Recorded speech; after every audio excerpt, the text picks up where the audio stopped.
بالله من الشيطان الرجيم بسم الله الرحمن الرحيم ورسلا قد قصصناهم عليك من قبل ورسلا لم نقصصهم عليك وكلم الله موسى تكليما رسلا مبشرين ومنذرين لئلا يكون للناس على الله حجة بعد الرسل وكان الله عزيزا حكيما ولكن الله يشهد بما أنزل إليك أنزله بعلمه والملائكة يشهدون وكفى بالله شهيدا إن الذين كفروا وصدوا عن سبيل الله قد ضلوا ضلالا بعيدا إن الذين كفروا وظلموا لم يكن الله ليغفر لهم ولا ليهديهم طريقا إلا طريق جهنم خالدين فيها أبدا وكان ذلك على الله يسيرا يا أيها الناس قد جاءكم الرسول بالحق من ربكم فآمنوا خيرا لكم وإن تكفروا فإن لله ما في السماوات والأرض وكان الله عليما حكيما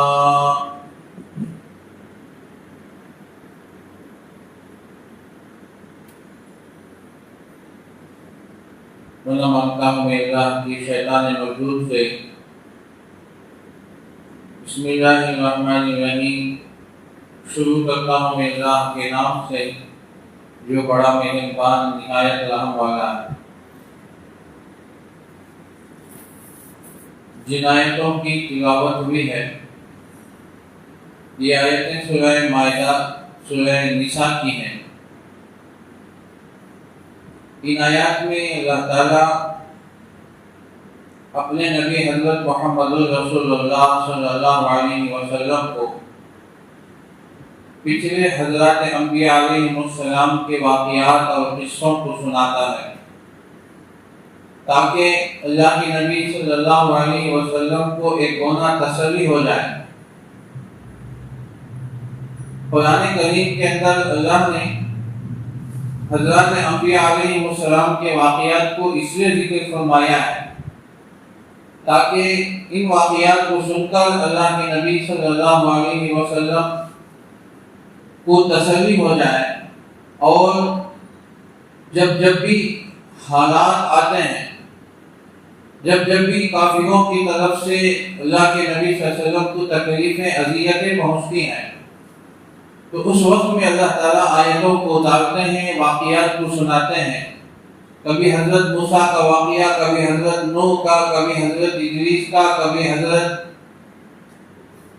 سلیمان علیہ السلام کا، حضرت داؤد علیہ السلام کا، دیگر نبیوں کا اللہ واقعات کو سنا کر یہ بتاتے ہیں کہ اے نبی آپ اطمینان سے رہیں۔ یہ جو کافرین کی طرف سے، دشمنوں کی طرف سے آپ کو جو اذیتیں پہنچائی جا رہی ہیں یہ کوئی نئی بات نہیں ہے، بلکہ ہر نبی کے ساتھ یہ معاملہ ہوا ہے۔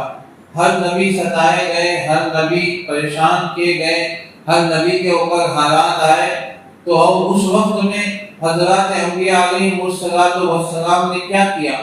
اس وقت میں دشمنوں کے ساتھ کیسے اخلاق سے پیش آئے اور ان کی اذیتوں کو کیسے برداشت کیا، ان کی تکلیفوں کو کیسے صبر کیا، ایسے وقت میں انہوں نے دشمنوں کے ساتھ کیا رویہ، کیا معاملہ اختیار کیا۔ یہ تمام واقعات اللہ تعالیٰ نے قرآن کریم کے اندر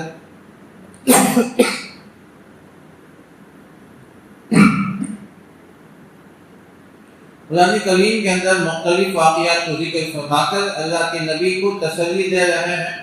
تو ایسے حالات کے وقت میں دعوت کا کام کیسے کریں اور اللہ کے احکامات اور پیغامات اور میسیجز کو کیسے امت تک پہنچائے، اس کا طریقہ کیا ہے، تو یہ سب طریقے بتائے جاتے ہیں تو اللہ کے نبی صلی اللہ علیہ وسلم کو تسلی ہو جاتی ہے۔ تو اللہ تعالیٰ نے تو نبیوں کی جو قصے بیان کیے ہیں وہ قصے بعض نبیوں کے قصوں کو تفصیل کے ساتھ بیان فرمایا، ان کے حالات زندگی کو کھول کھول کر بیان کیا، اور اکثر نبی ایسے ہیں جن کے حالات کو بیان ہی نہیں کیا گیا، صرف ان کے نام موجود ہیں لیکن ان کے حالات کیا ہے نہ قرآن نے بیان کیا نہ حدیث میں اللہ کے نبی صلی اللہ علیہ وسلم نے بیان کیا۔ تو بس اللہ نے اسے موقوف رکھا ہے اور اللہ نے اسے مبہم رکھا ہے، تو اس لیے ان کی زندگیاں بھی مبہم ہیں، کسی کو پتہ نہیں چلتا۔ وَرُسُلًا قَدْ قَصَصْنَاهُمْ عَلَيْكَ مِنْ قَبْلُ، بہت سے رسول ایسے ہیں اے نبی ہم نے ان کے قصے آپ کے اوپر بیان کیے اس سے پہلے۔ وَرُسُلًا لَمْ نَقْصُصْهُمْ عَلَيْكَ، اور بہت سے رسول ایسے گزرے ہیں جن کے اوپر ہم نے قصہ بیان نہیں کیا۔ وَكَلَّمَ اللَّهُ مُوسَىٰ تَكْلِيمًا، اور اللہ تعالیٰ نے حضرت موسیٰ سے کلام فرمایا۔ تو حضرات انبیاء علیہ السلام کے واقعات کو بیان کرنا تو یوں ہی نہیں بلکہ ان کے اندر حالات زندگی، ان کے واقعات سے سبق اور عبرت حاصل کی جاتی ہے۔ سب سے زیادہ حضرت آدم علیہ السلام کا قصہ، حضرت نوح علیہ السلام کا قصہ، حضرت ہود حضرت صالح علیہ السلام کا قصہ، حضرت موسیٰ و عیسیٰ علیہ السلام کا قصہ، اور سلیمان داؤد علیہ السلام کے قصے۔ تو یہ وہ نبی ہیں جن کے قصے تھوڑے تفصیل کے ساتھ اللہ نے بیان فرمایا۔ بہت سے نبی ایسے گزرے ہیں جن کے حالات زندگی کا کوئی پتہ نہیں، نہ اللہ نے اس کا تذکرہ فرمایا اور نہ ہی حدیث میں اللہ کے نبی صلی اللہ علیہ وسلم نے ان کے حالات بیان فرمائے۔ اب چند نام قرآن کریم میں اللہ نے ذکر فرمایا، وَزَكَرِيَّا وَيَحْيَا وَعِيسَىٰ وَإِلْيَاسَ كُلٌّ مِّنَ الصَّالِحِينَ وَإِسْمَاعِيلَ وَالْيَسَعَ وَيُونُسَ وَذَا الْكِفْلِ وَيُونُسَ وَلُوطًا وَكُلًّا فَضَّلْنَا عَلَى الْعَالَمِينَ۔ اب یہاں جہاں اللہ تعالیٰ نے نبیوں کا ذکر فرمایا، زکریا ان کے قصہ اللہ نے سورہ آل عمران میں اور سورہ مریم کے شروع میں ذکر فرمایا۔ وَيَحْيَا، اور حضرت یحییٰ علیہ السلام کی پوری تفصیلات موجود نہیں ہیں، بس اشارے کنایہ سے چند ان کے واقعات کو اللہ نے ذکر فرمایا۔ اور حضرت ادریس علیہ السلام، وَاذْكُرْ فِي الْكِتَابِ إِدْرِيسَ إِنَّهُ كَانَ صِدِّيقًا نَبِيًّا، حضرت ادریس علیہ السلام کے واقعات موجود نہیں، قرآن میں اس کے ان کا ذکر ہی نہیں۔ اور اسی طرح وَإِسْمَاعِيلَ وَالْيَسَعَ، حضرت اسماعیل علیہ السلام کا واقعات مختصر ذکر ہے حضرت ابراہیم علیہ السلام کے ساتھ، لیکن حضرت یسع کون ہے؟ نبی ہیں، اتنا معلوم ہے، قرآن میں ان کا نام موجود ہے، وذا الکفل، اور حضرت ذو الکفل علیہ السلام، تو ان کا نام موجود ہے لیکن حالات زندگی کی خبر نہیں۔ وَإِلْيَاسَ، حضرت الیاس علیہ السلام کا ذکر موجود ہے لیکن ان کے حالات زندگی کی ہمیں خبر نہیں، نہ قرآن میں نہ حدیث میں۔ حضرت الیاس علیہ السلام کی کوئی تفصیلات نہیں ملتی۔ تو یہ چند نبی ایسے ہیں جن کا تذکرہ قرآن نے کیا، وَإِسْمَاعِيلَ وَإِدْرِيسَ وَذَا الْكِفْلِ وَذَا النُّونِ، حضرت ذُوالنُّون کون ہے؟ حضرت یونس علیہ السلام، جو مچھلی والے ہیں، نون والے ہیں، ان کا مختصر سا ذکر اللہ نے قرآن میں 2-3 جگہ ذکر فرمایا۔ پورے حالات زندگی خبر نہیں، کیوں بیان نہیں کیا؟ اللہ نے خود بیان نہیں کیا ہے، اس لیے علماء لکھتے ہیں ابہموا ما ابہم اللہ علیہ، جو چیز اللہ نے تمہارے اوپر پوشیدہ رکھا ہے اس بات کو پوشیدہ ہی رکھو، زیادہ کھولے دینے کی، تحقیق کرنے کی، جستجو کرنے کی، اس کی گہرائی میں جانے کی، اس کے پیچھے پڑنے کی ضرورت نہیں۔ قرآن خاموش ہے تو ہم بھی خاموش ہو جائیں، قرآن نے ان کے واقعات کو مبہم رکھا ہے تو اس کا ذکر موجود نہیں۔ تو یہ حضرت یسع، حضرت ذوالکفل، حضرت الیاس، یہ چند نام ایسے آتے ہیں جن کا قرآن میں صرف نام موجود ہے لیکن ان کے حالات زندگی کی خبر نہیں۔ تو وَرُسُلًا قَدْ قَصَصْنَاهُمْ عَلَيْكَ وَرُسُلًا لَمْ نَقْصُصْهُمْ عَلَيْكَ، اور بہت سے رسول ایسے ہیں جن کا قصہ ہم نے بیان ہی نہیں کیا۔ تو ہم یہ جانتے ہیں کہ 1,24,000 حضرات انبیاء علیہ السلام دنیا میں تشریف ہیں، لیکن واقعات موجود نہیں، صرف نام جو ہے 29 نبیوں کا نام قرآن میں آیا ہے، صرف نام آیا، اور ان میں 11 یا 12 نبی ایسے ہیں جن کی زندگی، جن کے واقعات، جن کے حالات قرآن میں بھی بیان کیے گئے، حدیث میں بھی بیان کیے گئے. جیسے حضرت آدم علیہ السلام، حضرت نوح علیہ السلام، حضرت ابراہیم علیہ السلام، حضرت اسحاق اور حضرت اسماعیل علیہ السلام، حضرت موسیٰ علیہ السلام، حضرت عیسیٰ علیہ السلام، حضرت ہارون علیہ السلام، اور حضرت صالح علیہ السلام، حضرت ہود علیہ السلام، حضرت شعیب علیہ السلام. یہ چند نبی ہیں جن کا قصہ اللہ نے قرآن میں چند جگہ ذکر فرمایا، کہیں مختصر، کہیں تو کچھ اور مختصر، کہیں اور مختصر. 2 نبی ایسے ہیں جن کا تذکرہ اللہ نے قرآن میں ان کے بچپن سے لے کر بڑھاپے تک، موت تک کا ذکر فرمایا. صرف 2 نبی ایسے ہیں جن کا قرآن نے ان کے بچپن، ان کا لڑکپن، ان کی جوانی، ان کے بڑھاپے تک کا ذکر فرمایا. وہ 2 نبی کون ہیں؟ ایک حضرت موسیٰ علیہ السلام. موسیٰ علیہ السلام کا واقعہ، کا جو بچپن کا واقعہ ہے، اللہ نے 20ویں پارے میں سورہ قصص میں پورے واقعے کو بیان فرمایا. ان کی والدہ حضرت موسیٰ کو صندوق میں لے کر ڈالتے ہیں، پھر وہاں سے سمندر کے حوالے کرتے ہیں. وہ ذکر کرنے کے بعد سورہ طٰہٰ میں آتا ہے. طٰہٰ میں حضرت موسیٰ علیہ السلام کا ذکر، وہاں سے وہ صندوق کہاں جاتا ہے، یاخذ عدو لی وعدو اللہ، فرعون کے پاس پہنچتا ہے، ان کے محل تک پہنچتا ہے. پھر حضرت موسیٰ علیہ السلام کا وہاں دودھ پلانے کا واقعہ آتا ہے جو سورہ قصص میں ہے. ان کی بہن ان کے پیچھے پیچھے چل کے، یہ پورا واقعہ بچپن، ان کے دودھ پینے کا زمانہ، پھر اس کے بعد ان کا لڑکپن، پھر وہ جوانی، پھر اس کے بعد بڑے ہو گئے. حضرت موسیٰ علیہ السلام نے وہ ایک قبطی کو گھوسا مارا تو جس کی وجہ سے اس کی موت ہو گئی. پھر وہ شاہی محل میں رہے، پھر وہاں سے مدین چلے گئے جہاں اللہ تعالیٰ نے حضرت شعیب علیہ السلام کی بستی قوم مدین ہے وہاں ذکر فرمایا. وہاں جا کر 10 سال تک حضرت شعیب علیہ السلام کی بکریاں چلاتے ہیں، اس شرط پر کہ 10 سال پورے ہونے کے بعد ان کی 2 بیٹیوں میں سے ایک بیٹی کا نکاح ان سے کر دیں گے. اب 10 سال وہاں رہے.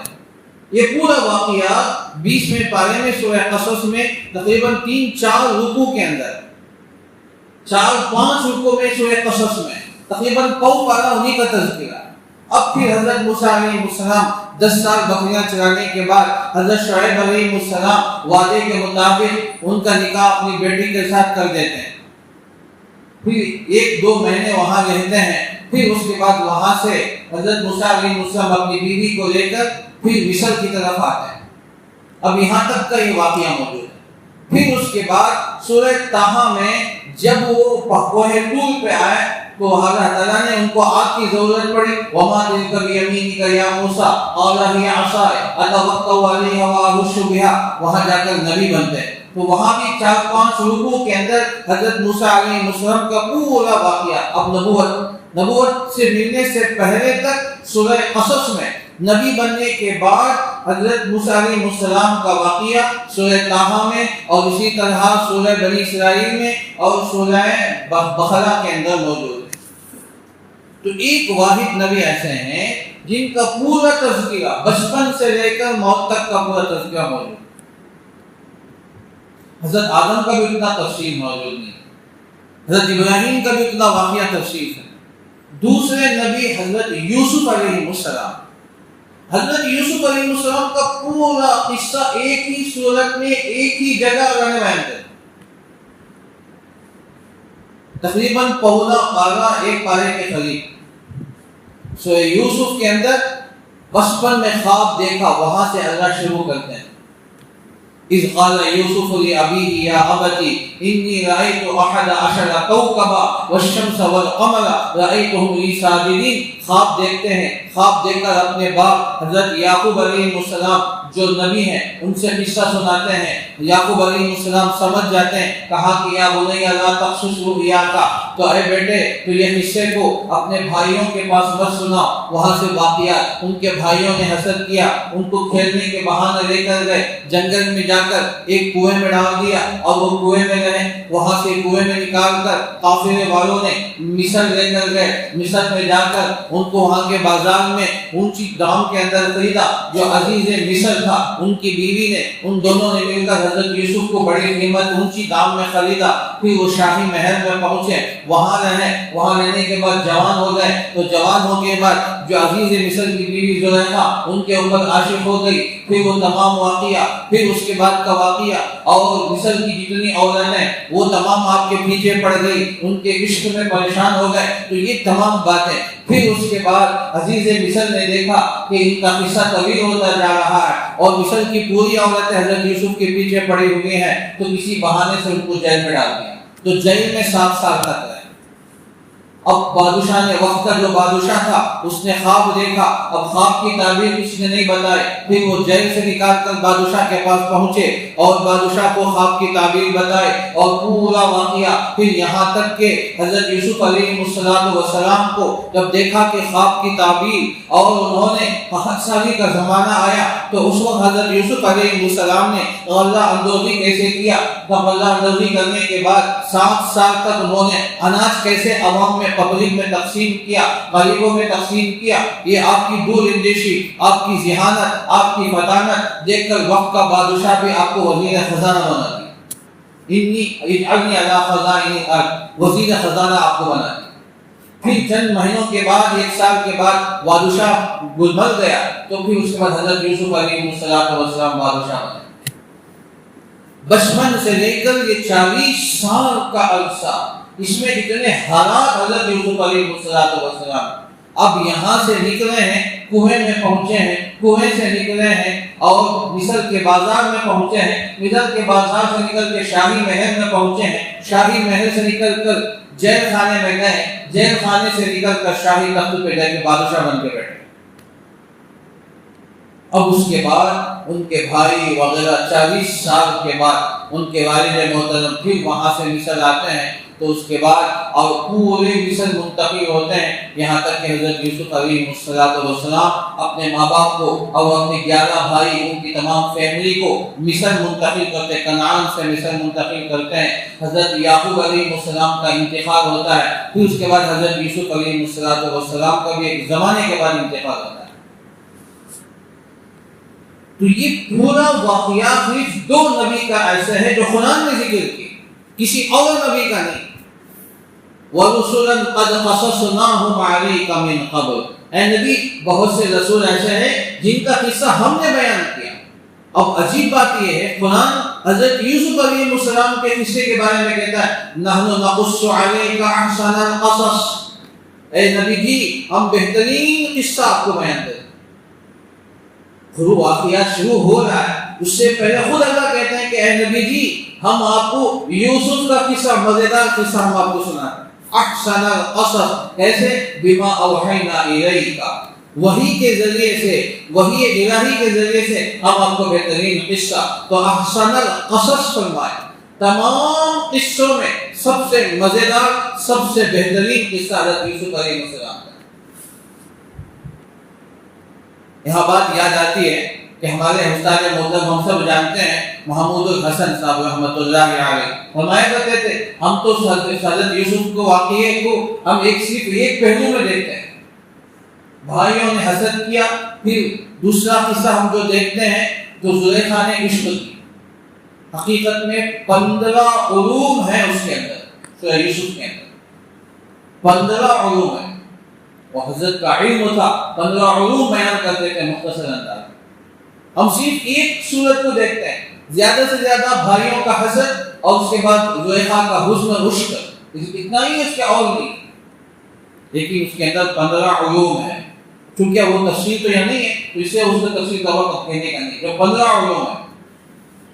محبوب العلماء والصلاح حضرت مولانا پیر جوزی خان صاحب نقشبندی دامت برکاتہم نے کتاب لکھی سورہ یوسف پر تفسیر، اس کے اندر 101 حصہ لکھا حضرت نے، سورہ یوسف کے 101 حصہ حضرت نے لکھا ہے، اور حضرت فرماتے ہیں مقدمے میں لکھا ہے اس قصے کو تلاش کرتے ہوئے 120 تفسیروں کا میں نے مطالعہ کیا، اللہ اکبر، 120، جس میں انگریزی تفاسیر میں ہیں، زیادہ تر عربی تفاسیر ہیں، اردو تفاسیر ہیں، فارسی تفاسیر ہیں، اور بعض انگریزی تفاسیر میں نے دیکھا۔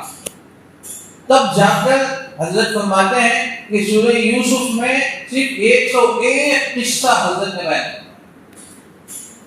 وہ کتاب میرے پاس موجود ہے, ابھی آپ کو مقدم میں مل جائے کتاب. اب لے کر پڑھ کر دیکھیں سورہ یوسف کیا. یہ قصے جو اللہ بیان کرتے ہیں میرے دوستوں, یوں ہی نہیں نعوذ باللہ فلان قصے کہانی کی کتاب نہیں, کوئی چلو قصہ سننے, مزیدار قصے سننے, ہم کانوں کو بھی مزہ ہو جائے, بولنے میں بھی مزہ آ جائے, نعوذ باللہ من ذلک. ایسا نہیں ہے. یہ قرآن یہ اللہ کا کلام ہے. فَاعْتَبِرُوا يَا أُولِي الْأَبْصَارِ, اس وقت اس سے عبرت حاصل کرو, قرآن سے عبرت حاصل کرو. قرآن جو قصے بیان کرتا ہے یہ قصے نہیں ہے. اب جیسے کہ حضرت موسیٰ کا قصہ, موسیٰ کے قصے کے اندر کتنے پہلو ہیں, اللہ اکبر, سینکڑوں پہلو. کیوں بیان کیا قرآن؟ حضرت موسیٰ کے پورا بچپن, لڑکپن, جوانی, شادی سے پہلے, شادی کے بعد, نبوت سے پہلے, نبوت کے بعد, پھر اس کے بعد فرعون کو دعوت دینا, اس کو سمجھانا, یہاں تک کہ فرعون کے ہلاکت تک دریائے نیل میں ہلاک. اتنا پورا قصہ. تو 2 نبی ایسے ہیں جن کو اللہ تعالیٰ نے پوری تفصیل کے ساتھ بیان فرمایا. یہ بتانا مجھے مقصد ہے. ایک حضرت یوسف علیہ السلام کا, اور فرق یہ ہے کہ موسیٰ علیہ السلام کا قصہ تقریباً 8 جگہ پر. بقرہ میں زیادہ تفصیل, سورہ قصص میں بہت زیادہ تفصیل, سورہ طٰہٰ میں بہت زیادہ تفصیل, سورہ اعراف میں. یہاں مختلف جگہوں میں 8 مقامات میں اللہ نے حضرت موسیٰ کے قصے کو بیان فرمایا. لیکن حضرت یوسف علیہ السلام کا قصہ ایک ہی جگہ, شروع سے آخر تک. الف باتا شروع کرو, یا تک پہنچ جاؤ, ختم تک, اینڈ تک. پونا پارے کے اندر اللہ تعالیٰ نے حضرت یوسف علیہ السلام کا پورا قصہ بیان فرمایا. تو یہ وَرُسُلًا لَمْ نَقْصُصْهُمْ عَلَيْكَ, بہت سے نبی ایسے ہیں جن کا تذکرہ ہم نے کیا ہی نہیں, ہم نے بیان ہی نہیں کیا. اب بیان نہ کرنے کی 2 صورت. ایک وہ صرف نام ہے, جیسے کہ بات ہے صرف 29 نبیوں کا نام ہے قرآن. 1,24,000 نبی ہیں, یہ ہمارا ایمان ہے, ہم سب جانتے ہیں. حدیث میں خود فرمایا گیا, حضرت ابو ذر غفاری نے پوچھا کہ یا رسول اللہ صلی اللہ علیہ وسلم کتنے نبی آئے؟ فرمایا 1,24,000. اس میں رسول کتنا ہے؟ 313. یہ روایت میں 315 رسول آئے. تو نبی 1,24,000 آئے, 1,25,000 نبی آئے, لیکن نام کتنے؟ صرف نام کتنے؟ 29. ان ناموں میں بھی صرف چند نبیوں کے حصے کو اللہ نے بیان فرمایا. یہ 2 نبی کو چھوڑے, حضرت موسیٰ, حضرت یوسف. اس کے علاوہ آدم علیہ السلام, حضرت ابراہیم علیہ السلام, حضرت نوح علیہ السلام, حضرت اسحاق علیہ السلام, حضرت یعقوب علیہ السلام, حضرت ہود, حضرت صالح علیہ السلام, حضرت شعیب علیہ السلام. ان نبیوں کا ذکر اللہ نے تھوڑا تھوڑا کر کے جہاں جہاں ضرورت پڑی اللہ نے وہاں وہاں ذکر فرمایا.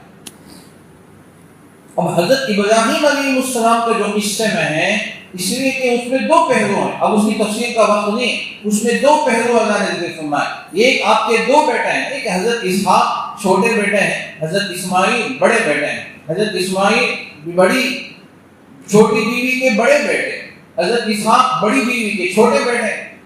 تو اللہ نے یوں ترتیب رکھی. تو حضرت اسماعیل علیہ السلام سے کوئی نبوت کا سلسلہ نہیں چلا, خاندان نہیں ہوا. لیکن حضرت اسحاق وَمِنْ وَرَاءِ إِسْحَاقَ يَعْقُوبَ, اسحاق کے بعد حضرت یعقوب, حضرت یعقوب علیہ السلام کے 12 بیٹے جس میں حضرت یوسف بھی آتے ہیں. تو یہ تذکرہ, یہ سلسلہ چلتا ہے.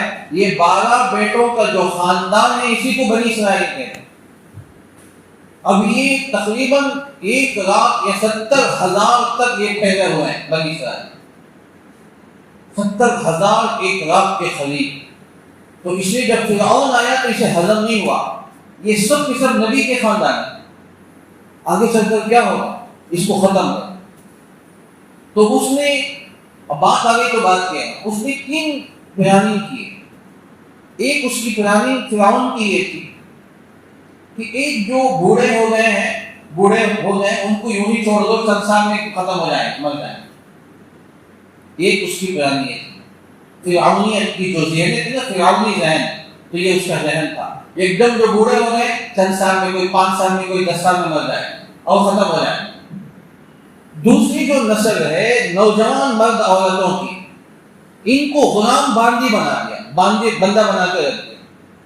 اب ان کو جو اس نے جو کیا، ترتیب جو بنایا، ان کو سب مقید کر دیا، ایک دائرہ بنا دیا کہ میل پر، اس کے باہر نہیں نکل سکتے، وہی رہیں گے، اور خود سے کوئی کھا نہیں سکتے اور خود پی نہیں سکتے، جو حکومت فرعون کی طرف سے جو ملے گا وہی، اور وہاں سے جو قانون لاگو ہوگا وہی ہوگا۔ یسومونکم سوء العذاب، تو یہ سخت ترین سزا دیتا۔ اور جو خبتی، جو فرعون کے خاندان ہے، اس کو خبتی کہا جاتا ہے۔ ان خبتیوں کے جو نکسرا کام، گندے کام ہوتے تھے، ان لوگوں سے کرایا جاتا تھا، حالانکہ خاندان نبوت کا خاندان، نبیوں کے اولاد۔ تو اس نے دوسری ترتیب یہ بنا، ان نوجوان جو ہیں ان کو ایسے بنا کر مفلوق الحال کر دیا جائے، یہ کسی کام کے نہ رہے۔ اب ان کو کوئی بس نہیں، وہ کسی سے جنگ نہیں کر سکتے، جنگ میں کام نہیں آ سکتے، اتنا مفلوق الحال کر دیا گیا ان کو کہ وہ ہتھیار نہ اٹھائے، اتنا کمزور اس نے بنا۔ یہ فرعونی ذہن ہے جو قرآن کہتا ہے۔ تیسرا، اس نے اب جو بچے پیدا ہوتے ہیں اسے ذبح کر دیا۔ اب اس میں دو حصے ہیں، بچے جو لڑکے ہیں لڑکوں کو ذبح کر دو، یذبحون ابناءهم ویستحیون نساءهم، عورتیں جو پیدا ہوں گی وہ دو کام کے، ایک تو باندیاں بنا لیں گے، اس سے جنسی خواہش بھی پوری ہو جائے گی، اور دیگر جو نیچے کام ہے وہ بھی پورے ہو جائیں گے۔ یہ اس کی ذہنیت اور اس کی پلاننگ ایسی تھی، خطرناک پلاننگ ہے۔ ہم سمجھتے ہیں کہ فرعون کیا ہے، یہ کوئی معمولی چیز نہیں ہے، اس کی ذہن اتنی خطرناک۔ تب جا کر وہ انا ربکم الاعلی کہتا ہے کہ میں سب سے بڑا خدا ہوں، وہ یوں نہیں کہتا، اس کے پاس اتنا پاور تھا، اس کے پاس ایسے ذہین وزراء تھے جو اس کو اس طرح کی ترکیب پر لگا چکے تھے۔ اب یہ سلسلہ بسلسلہ چل رہا، زمانے سے یہ لوگ اس طرح ہیں کہ غلام باندی بن کر اس طرح ہو رہے ہیں۔ اللہ تعالیٰ نے کئی سالوں کے بعد حضرت موسیٰ علیہ السلام کو پیدا کیا۔ اب وہی اسی زمانے میں یذبحون ابناءهم، جب بچوں کو ذبح کر رہا ہے، اور اس کے بعد کا واقعہ تو آپ جانتے ہیں، اللہ نے کیسے بچایا۔ ان کی والدہ کے دل میں اللہ نے بانٹ ڈالی، وہ صندوق کا لکڑی کا صندوق بنا کر اس کو بچے کو رکھا اور پانی میں چھوڑ دیا، اللہ کا نام لے کر۔ اس کے بعد جو ہوا وہ جانتا ہے۔ تو یہ اللہ تعالیٰ نے اس طرح ترتیب بنایا۔ اس کے بعد حضرت موسیٰ علیہ السلام جو دشمن تھا، اللہ نے اس کے دل میں محبت ڈال دی، کیونکہ وہ اتنا سب کچھ کرتا تھا، انا ربکم الاعلی کہتا تھا، اس کی کوئی اولاد نہیں تھی۔ فرعون کے پاس سب کچھ تھا، اولاد نہیں تھی، لاولد تھا وہ۔ اس سے حضرت آسیہ کو بڑی خواہش ہوئی، جیسے حضرت موسیٰ بچے تھے تو دیکھتے دل آ گئے، کہا کہ اب ہم کچھ بچہ بنا رہے ہیں، اپنا بیٹا بنا رہے ہیں، ان نتخذہ ولدا، ہم اپنا اس کو بیٹا بنا رہے ہیں۔ تو بہرحال یہ قصے جو قرآن کریم کے اندر اللہ فرماتے ہیں، ہم بعض قصوں کو تفصیل کے ساتھ بیان کرتے ہیں، بعض قصوں کو ہم بیان نہیں کرتے۔ جس کو اللہ نے بیان نہیں کیا وہ ہماری ضرورت کے نہیں ہے، اور جو ہماری ضرورت ہے ان تمام ضرورت کے لیے اللہ نے ان واقعات کو بیان فرمایا۔ بلکہ مفتی شفیع صاحب رحمۃ اللہ علیہ نے لکھا ہے کہ قیامت تک آنے والے ساری انسانیت کے لیے جن جن مراحل سے انسانیت گزرے گی، ان تمام واقعات کو اللہ نے جو ضرورت کے تھے اللہ نے اس واقعات کو ذکر فرمایا۔ اب جتنے نبی، اب سمجھتے ہیں کہ مختصر جن کو انگلیوں میں گن سکتے ہیں، اتنے نبیوں کا ذکر ہے، لیکن اتنے نبیوں کے حالات اتنے اہم ہیں اور اتنے اہم واقعات ہیں کہ قیامت تک آنے والی ساری انسانیت اس میں رہبری ہے۔ اور دنیا کا کوئی بھی انسان، اس کی کوئی بھی زندگی ہو، معاشی، سیاسی، تجارتی، اخلاقی، تمدنی، تہذیبی، جو بھی اس کی زندگی ہے، اس زندگی کو اگر جانچنا چاہیں آپ کو قرآن میں کسی نہ کسی نبی کا قصہ آپ کو مل جائے۔ اب سیاست پر بات آئی، سیاست کرنے والے نبی کون ہیں؟ سب سے پہلے تو حضرت یوسف علیہ السلام نے شاہانہ زندگی گزاری۔ انہوں نے تقریباً 30 سال تک انہوں نے سیاست کی، شاہی تخت میں بیٹھ کر۔ اس سے پہلے تو 40 سال ہیں، اس کے بعد 30 سال بعد انہوں نے 30 سال بعد اور 40 سال، بہرحال ایک لمبا عرصہ حضرت یوسف علیہ السلام تو سیاست پر تھے۔ وہ سیاسی ماحول اگر دیکھنا سورہ یوسف کے اندر وہ بھی ایک بڑا اہم پہلو ہے. جو لوگ سیاست میں ہیں تو ان کے سب سے بڑا سبق سامان اس کے اندر. اور بھی سب سے بڑے جو دو نبی ہیں باپ بیٹے ہیں, حضرت سلیمان, حضرت داؤد, حضرت سلیمان علیہ السلام, دونوں بادشاہ بھی ہیں نبی بھی ہیں. یہ شاہانہ زندگی, نبی بھی ہیں اور شاہانہ زندگی, تقوی سے زبریز زندگی اور انشانی زندگی. انہوں نے کیسی حکومت کی, کیسی سیاست. اور حضرت سلیمان علیہ السلام کی حکومت صرف انسانوں پر نہیں, پوری شرین پرند پر, ہواؤں پر, جنات پر, تمام مخلوقات پر. وَمُلْكِ لَا يَنبَغِي لِأَحَدٍ مِّن بَعْدِي, حضرت سلیمان نے ایسی دعا کی علیہ السلام, اے اللہ مجھے ایسی بادشاہت عطا کر جو مجھے میرے بعد قیامت تک کسی کو نہ. اللہ نے دعا قبول فرمائی اور ایسی بادشاہت دی کہ قیامت تک کسی کو ایسی حکومت نہیں. تو سورہ قاف کے اندر اللہ نے 23ویں پارے میں سورہ قاف کو اس کا تذکرہ فرمایا. اللہ کے نبی صلی اللہ علیہ وسلم, واقعہ بخاری کا واقعہ ہے, ایک بات آ گئی تو قصوں پر, کیونکہ قرآن قصے کے تو اس قصے پر ایک قصہ آ گیا. اللہ کے نبی صلی اللہ علیہ وسلم رات میں نماز پڑھ رہے تھے. ایک جن آ کر آپ کو نماز میں خلل ڈالنا شروع کی. اللہ کے نبی برداشت کرتے لیکن بار بار نماز میں خلل ڈالتا رہا. اللہ کے نبی نے اس کا ہاتھ پکڑ لیا, بخاری کی روایت ہے, جن کا, اور پکڑ کر کہا کہ تو کمبخت کون ہے, مجھے آ کر میری نماز میں خلل ڈالتا ہے. اس نے منت سماجت کی, معافی مانگی, کہا کہ حضرت آپ چھوڑ دیں, مجھے معاف کر دیں, میں آئندہ نہیں آؤں گا, میں آئندہ کسی کی نماز میں خلل نہیں کروں گا. شیخ الحدیث نے مختصر واقعہ ذکر فرمایا, دیگر حدیث کی کتاب تفسیر واقعہ. تو اس نے منت سماجت کی تو اللہ کے نبی نے چھوڑ دی. صبح کو اللہ کے نبی صلی اللہ علیہ وسلم نے ارشاد کیا, اللہ کے نبی کو غصہ آیا. اللہ کے نبی چاہتے تھے کہ مسجد نبوی کے ستون میں باندھ دے اس کو تاکہ صبح میں صحابہ دیکھیں, لیکن اس نے ایسی منت سماجت کی تو اللہ کے نبی نے چھوڑ دی. صبح کو فجر کی نماز کے بعد اللہ کے نبی صلی اللہ علیہ وسلم نے صحابہ کے سامنے قصہ سنایا. رات میرے ساتھ یہ معاملہ ہوا, جن والا واقعہ پیش آیا. میں دل چاہتا تھا کہ میں اسے کیا کر دوں, ستون میں باندھوں, فجر کی نماز میں تم آتے تو تم سب اس کو دیکھتے, لیکن میں نے اسے چھوڑ دیا. صحابہ حیران ہو گئے, یار اس کو کیوں چھوڑا, تاکہ ہم تو دیکھ رہے تھے اس جن کو, اس کمبخت کو دیکھ رہے تھے. فرمایا کہ میرے بھائی سلیمان کی دعا مجھے یاد آ گئی اور یہ میری غیرت گوارا نہیں کی کہ میں ان سے آگے بڑھوں. اللہ کے نبی صلی اللہ علیہ وسلم کی عاجزی تھی. حالانکہ آپ کا مقام تو بہت اونچا ہے, لیکن کہہ رہے ہیں میرے بھائی سلیمان علیہ السلام کی دعا مجھے یاد آ گئی اور میری غیرت گوارا نہیں کی میں سلیمان سے آگے بڑھتا. سلیمان میرے بھائی نے دعا کی تھی, وَمُلْكِ لَا يَنبَغِي لِأَحَدٍ مِّن بَعْدِي إِنَّكَ أَنْتَ الْوَهَّابُ, اے اللہ مجھے ایسی بادشاہت, ایسی حکومت آپ دیجئے میرے بعد کسی کو نہ. تو اگر میں وہ جن کو پکڑ لیتا, ستون سے باندھ دیتا, تو لوگ دیکھ لیتے تو میں سلیمان سے آگے بڑھ جاتا, لیکن میری غیرت گوارا نہیں کی. یہ آپ کی عاجزی تھی. تو یہ اللہ کے نبی صلی اللہ علیہ وسلم کو واقعات بخاری کے اندر موجود ہے, مشکات کے اندر موجود ہے, یہ واقعہ موجود ہے.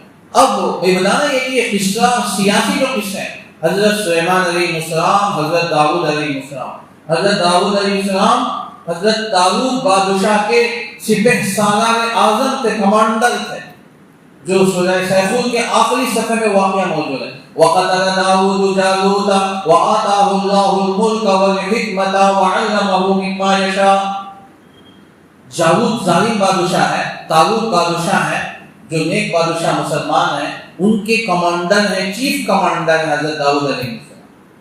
اور اتنا خطرناک بادشاہ حضرت داؤد علیہ السلام نے اسے قتل کر دیا.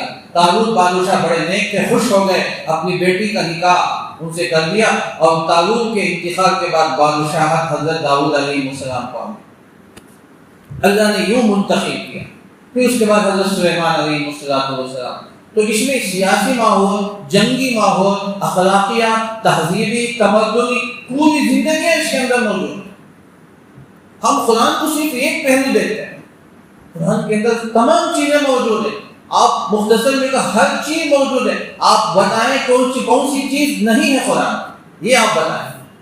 اللہ تعالیٰ نے ہر چیز. تو اس لیے یہ واقعات پر اگر ہم غور کریں گے، حضرت مولانا حفظ الرحمان شہالوی رحمۃ اللہ علیہ جو ہمارے اکابر علماء دیوبند میں سے ہیں اور جنگ آزادی کے بڑے سپہ سالار، جنگ آزادی کے مجاہد اعظم ہیں، حضرت کی کتاب ہے قصص القرآن. تو اس میں حضرت نے 3-4 جلدوں میں لکھا ہے. وہ پڑھنے کی کتابیں تفسیر، لیکن وہ علماء کی ہے، عوام سمجھنا تھوڑا مشکل، علماء کے لیے وہ کتاب. تو حضرت نے پورے قرآن کے قصے کو ایک جگہ جمع کر کے اس میں جو نکلنے والے نتیجے کو ذکر فرمایا. اس قصے سے مقصد کیا ہے؟ قصہ بطور قصہ نہیں ہے، قصہ بطور عبرت کے ہے. فَاعْتَبِرُوا يَا أُولِي الْأَبْصَارِ، حضرت علی میاں ندوی رحمۃ اللہ علیہ کی کتاب ہے، تو جس میں حضرت انبیاء علیہ السلام کے واقعات. حضرت سلیمان شبلی انہوں نے بھی سیرت انبیاء پر کتابیں لکھی. یہ واقعات ہیں دوستو، صرف واقعات بحیثیت واقعات نہیں ہیں، یہ واقعات باوجیت عبرت ہیں، جس کے اندر سیاسی، تمدنی، تہذیبی اور ہر قسم کی تمام چیزیں اس کے اندر موجود ہیں. اس سے اللہ نے جن نبیوں کے قصے بیان نہیں کیے تو ہم ان کے پیچھے پڑھنے کی ضرورت بھی نہیں اور اس کی گہرائی میں جانے کی بھی ضرورت نہیں. وَرُسُلًا قَدْ قَصَصْنَاهُمْ عَلَيْكَ مِنْ قَبْلُ وَرُسُلًا لَمْ نَقْصُصْهُمْ عَلَيْكَ وَكَلَّمَ اللَّهُ مُوسَىٰ تَكْلِيمًا. اب آگے اللہ فرماتے ہیں کہ اللہ نے حضرت موسیٰ علیہ السلام سے کلام فرمایا. یہ تو سب جانتے ہیں کہ حضرت موسیٰ علیہ السلام کو جب اللہ تعالیٰ نے کوہ طور میں بلا کر آپ کو تورات عطا فرمایا، اس کے بعد حضرت موسیٰ علیہ السلام جب چاہتے تھے کوہ طور میں تشریف لے جاتے، اللہ سے براہ راست گفتگو کرتے. یہ ایک نبی ہیں جن کو اللہ تعالیٰ نے یہ مقام عطا فرمایا، وَكَلَّمَ اللَّهُ مُوسَىٰ تَكْلِيمًا. حضرت موسیٰ علیہ السلام کریم اللہ ہیں، تو اس لیے کہ اللہ سے براہ راست گفتگو کرتے. دیگر نبی بھی کرتے ہیں لیکن وہ انداز الگ ہے، وہ اللہ سے واضحانہ انداز لگانا وہ نبیوں کا وہ الگ طریقہ ہے. لیکن براہ راست ہر معاملے میں کوہ طور میں تشریف لے جا کر اللہ تعالیٰ سے بات کرنا، سوال و جواب کرنا، وہاں سے بھی سوال، یہاں سے جواب، یہاں سے سوال تو وہاں سے جواب، یہ جو انداز تکلم ہے صرف حضرت موسیٰ علیہ السلام کو اللہ تعالیٰ نے عطا فرمایا. وَكَلَّمَ اللَّهُ مُوسَىٰ تَكْلِيمًا. اللہ تعالیٰ سے دعا کیجیے کہ اللہ تعالیٰ مجھے آپ تمام کو سنی باتوں سے زیادہ عمل کرنے کی توفیق عطا فرمائے، اور قرآنی جو قصے ہیں ہم ان قصوں سے عبرت حاصل کرنے کی